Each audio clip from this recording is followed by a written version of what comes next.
Alright then guys, welcome back to the channel, welcome to the video, and today's video is going to be all about sorting out the suspension, like dialing it in for the new wheels, and I've also got this weird creaking sound which I'll show you in a sec. So I'm heading up to Motion Motorsport today, going to be sorting out the rear ride height because ever since we did the fast road setup it looks like the back has like dropped quite a lot when it's settled and everything, so that's looking lower than it should be. We're also going to be sorting out getting the RPF1's on the back finally, which is going to be sick. So I've got some small spaces. What that probably means is the arch is going to need to be rolled, so despite the fact that it's going up in the rear, it's still probably going to be rolled. If you didn't catch my wheel reveal video, let me walk you through what I'm talking about. So if you can see that little nick on the subframe, that is basically where the RPF1 was hitting, because the offset of the RPF1's is ET45. Because they're 8J, whenever I go over a bump or anything, I would clip the subframe with the inside of the wheel. So that little nick on the subframe there, that's from the inside of the RPF1's. So the idea is I'm going to be running a tiny spacer just to push out the wheel enough so it doesn't hit down there on the subframe. But what it means is I'm probably going to need this arch rolling because it's going to push out the wheel enough to be clipping this. I mean, it's already close even with a standard wheel. I know we're going up a bit, which should make this less of an issue, but when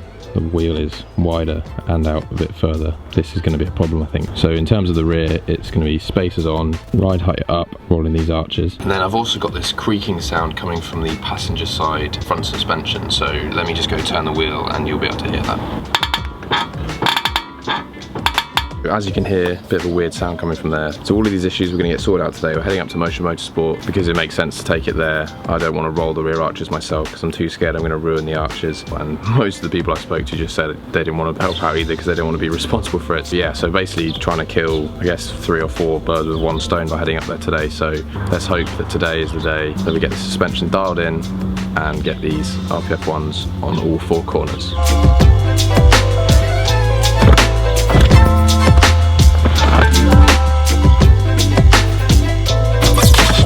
Okay, we've got all the wheels loaded in and now it's time to head up to Motion Motorsport. We've got about a 2-hour journey, so I will catch you guys when we get there. A few inches later. Alright guys, just arrived at Motion Motorsport. There's loads of building work going on, so I'm just going to pop in now and see what the plan is basically. So the car's going in now.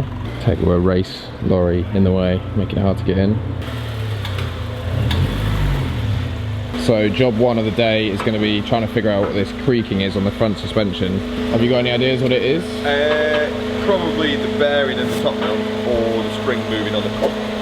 But as soon as we've got it up in the air, should be get a torch in there, have a look, see what's moving, so it's making the noise, and then address it from there, mate. I can't imagine it's going to be anything overly serious. Yeah.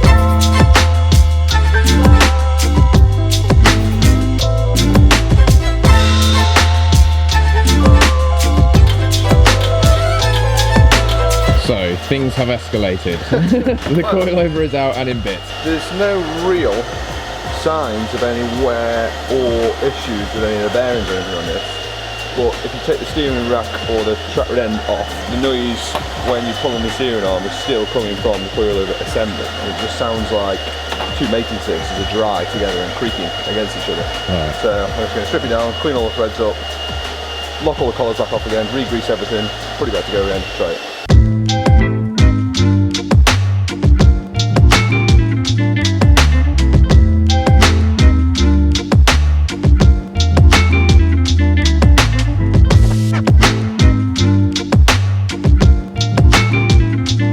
Coilover has been fully split down, cleaned up, and hopefully that solves the problem.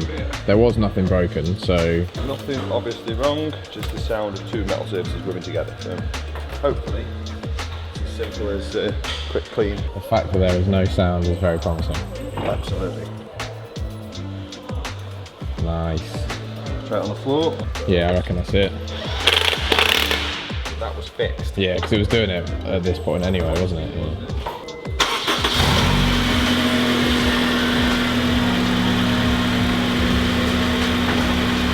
Hey.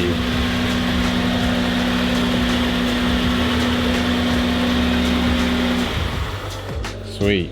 Right, that's job number 1, I guess. What I'll do, lift the rear ride height, roll the arches, and then put the wheels on. Have a look at that where it's touching.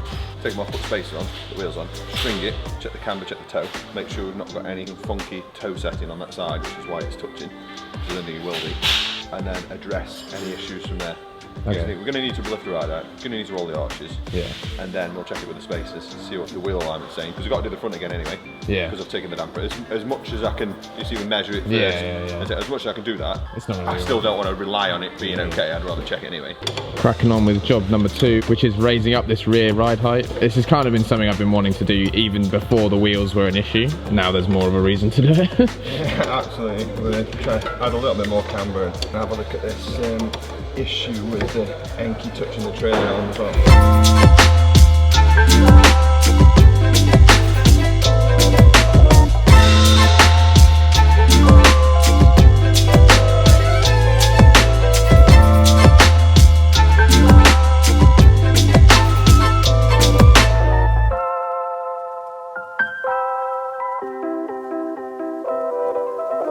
So I know this is pretty hard to see, but bits of the paint are starting to crack. That's only because I've got little bits of rust that have made the paint start cracking anyway. And so what they're going to do is, once it's rolled all the way, they're going to spray it black so that it doesn't rust any further, which is pretty cool. It's almost inevitable that something like this is going to happen because it's an old car, there's rust spots, and you're bending metal in a way that it wasn't designed to be bent. I was expecting this to happen. This will probably happen if you try and do it yourself. I didn't want to do it myself because I didn't want to blame myself for this. That's it really, but the main thing I'm worried about is not cracking the paint here instead. Just about to get sprayed, it's all masked up, ready to go. As you can hear the can. All of this is going black, basically, all up in here.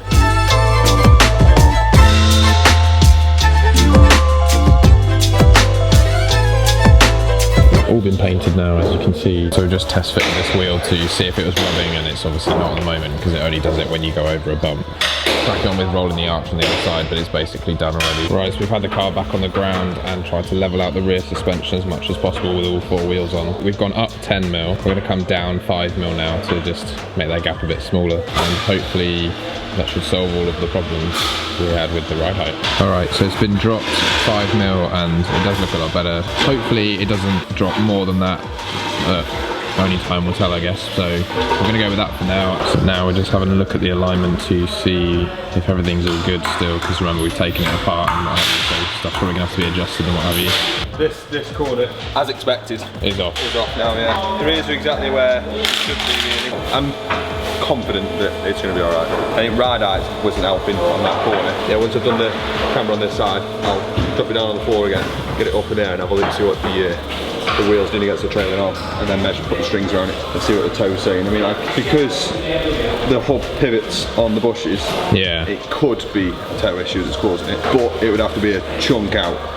Yeah, which I can't imagine it being. It's not going to be. It's not going to be. So it may be that you've got a bent hub or something like that, but it could have been just that the ride height and the camber combination with that wheel doesn't like that corner. Yeah. I mean, manufacturing tolerances say that you're going to have a difference from side to side anyway. With a trailing arm and a hub. There's different mounting points. It's been on there for 16 years. Yeah, exactly. There's going to be margin in things, bushes worn and stuff like that. So yeah, I assumed it would be bushes worn or something, because it's only when you go over a bump. Exactly. I'm not overly concerned about it. Sorry about the background noise, but if you want to see more of this stuff, go check out my video the last time I was here when I got my fast road set up to know a little bit more about what's going on right now. The car is back on the ground. Dave's just torquing up all of the wheel nuts, and this is still no spacer in the rear, so we're hoping that the geometry alone has solved the issue. But we're going to do a test drive and find out. I'm hoping this is the solution because I don't really want to run spacers in the rear. So yeah, next up is test drive. First sign of the creaking is definitely stopped while driving. It's very nice to see it on 4 of the same wheels again.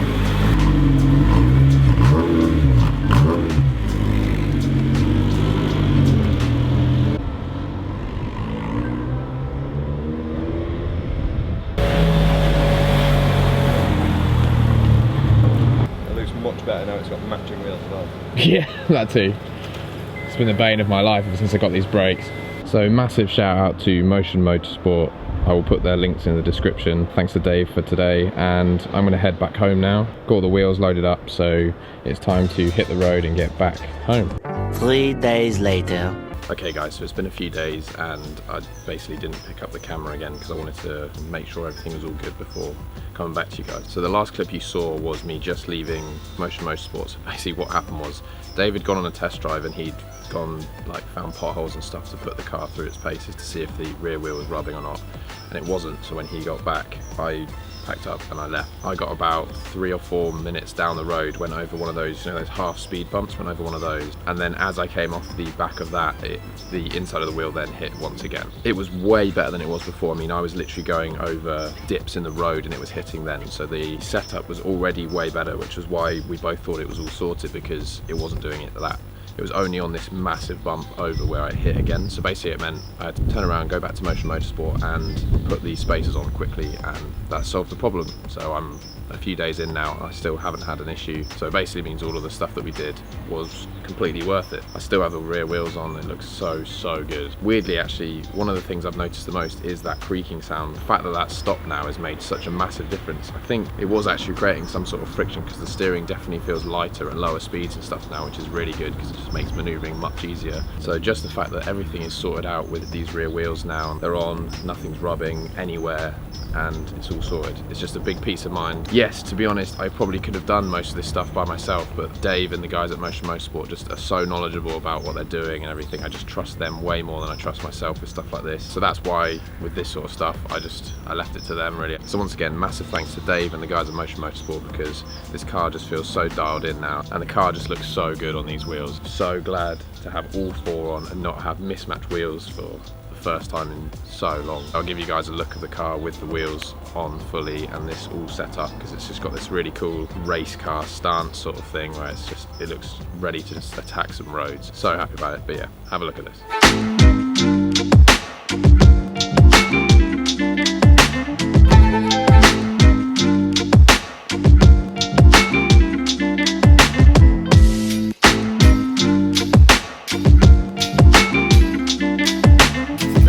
Guys, it looks so good. Remember to hit up Motion Motorsport if you need any work done, because I mean, I drove 2 hours to go there. That's how much I trust them with my car. Hopefully you found this video informative. I'm so happy to finally have a full set of wheels on this car. That's going to do it for this one, guys. Hopefully you've enjoyed this one. Remember to subscribe, like the video, comment down below if you like the wheels, comment down below if you think the black looks good or whether I should change the colour. I do have a colour in mind, so let me know down below. Subscribe and I will catch you guys in the next one.